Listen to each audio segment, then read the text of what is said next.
In this video, we'll be going over two different methods for blending with Tombow brush pens.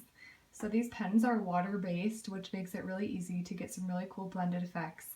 The first method is this top one right here, which is a vertical blend going from dark at the top to light at the bottom. And then the second method is a horizontal, so blending from one dark color to another light color.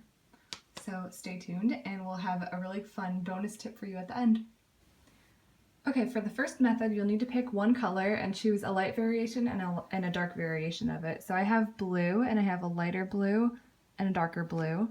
The Tombow numbers are 515 and 565.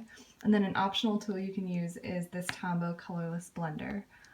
Okay, so to get started, first take your lighter color, so my light blue, and you'll want to work in small sections. So if you have a long word, you probably just want to do 2 or 3 letters at a time. I'm writing the words how to, so I'm going to do one word at a time. But start with your light color and just write your word.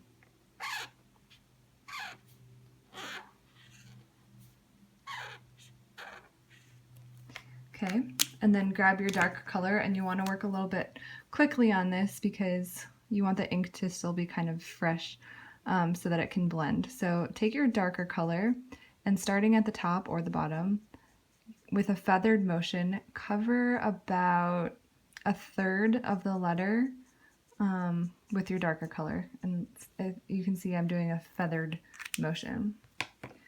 So then you'll take your light color again and starting in the dark ink, kind of drag it down using, again, a feathery motion. I'll show you what I mean by feathery in a sec. But basically you don't want any stark lines.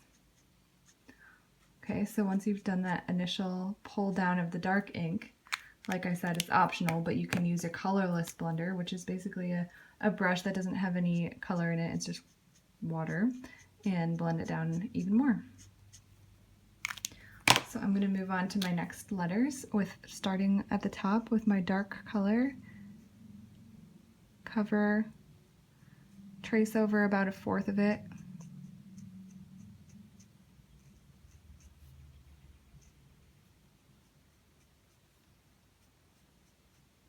with the dark color and feather it down so that you can blend it easily.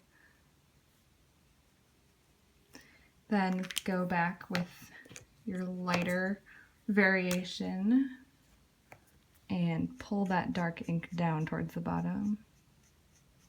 Or if you're starting, you can start the dark ink either in the bottom of each letter and pull it up, or you could try doing it in the middle and pull it outwards towards the top and the bottom.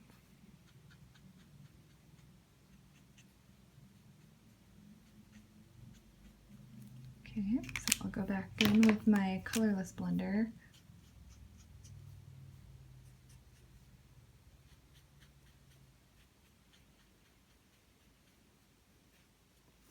So the goal of blending is to make a smooth transition between two contrasting colors, in this case the dark blue and the light blue.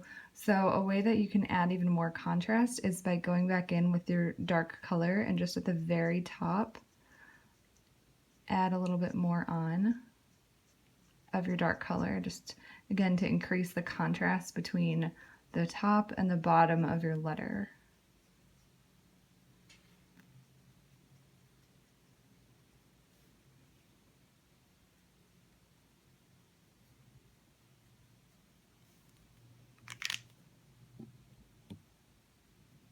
Okay.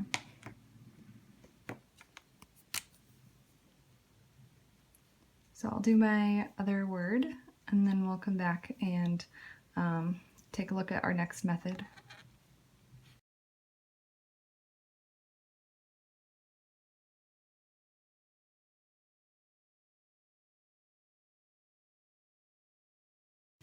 Okay, so I did want to show you really quick what to avoid when you're blending. So like I said, originally you want to do a feathered motion to cover up the letter like this. So what that looks like without the blue behind it is this. So what not to do looks like this. You do not want to have any sharp edges of your contrasting color, because then you won't be able to blend it down. It'll be really difficult. You'll always see that that line there, but if you have a feathered edge, it's a lot easier to make the blend look like a smooth transition. Okay, so that's just something to avoid. And then another point was, you can always do, if you want to start the dark at the bottom, like for your H, you could do starting from the bottom rather than the top, just for some variation in your blending. Basically just do the opposite of what we did earlier and pull it upwards rather than down. Okay? So now we're going to look at the second method of blending, which involves using two different colors. So you pick a light color and a dark color. I'm going to use pink as my light color and blue as my dark color. And then grab a non-porous surface. So I'm actually working on this contact paper that has a marble design, but choose any non-porous surface like a plastic bag or contact paper. Tombow also has a blending palette, but it's basically just a laminated piece of paper. Okay, so with your dark color, I'm using the same dark blue I used earlier. On your non-porous surface, draw a couple of lines just to get some ink down. You can see it kind of pooling right there. Then you'll take your light color, so this is my pink. This is what my pink looks like before blending, just so we can compare it later. So you'll take your pink, or whatever light color you're using, and go into the, just kind of pick up some of that dark ink. So now my pen has some purple ink on it. Okay, so now I'm going to write the word blend. So it's starting off with purple.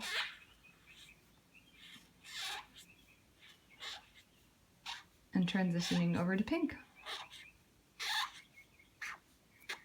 Okay, so by the end of it, it's that same really bright pink that we had originally, but it starts off with the purple because of the ink we picked up. So you can see the difference between the starting point and the ending point and how smooth the transition is between it. Okay, so we just went over the two different methods for blending, and I wanted to show you a trick that a lot of people are doing on Instagram that looks really neat. It's after you do this blending, adding some sparkles or some other kind of embellishments on top of it with a white jelly roll pen. That looks so cool when you have blended ink. So this is just a white jelly roll, and basically what you can do is add stars or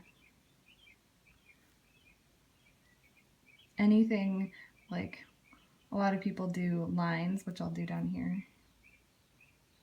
just to add some interesting components to their letters, and it looks really cool after you've done some blending. It just, the layered effect of everything just looks really neat.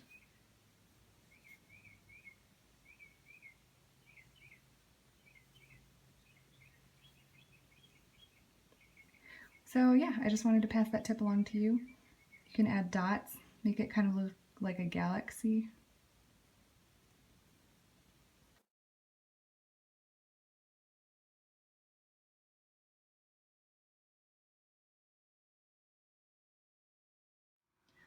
So we hope that you enjoyed this video and that you learned something about blending and enjoyed our little bonus tip here at the end. So if you try this out and you have success or you have any questions, just let us know. We are on Instagram at Loveleigh Loops. You can also search for Loveleigh Loops on Facebook or Twitter and Etsy, or email us at loveleighLoops@gmail.com and we will get back to you. So thanks for watching, and hope you have a lovely day.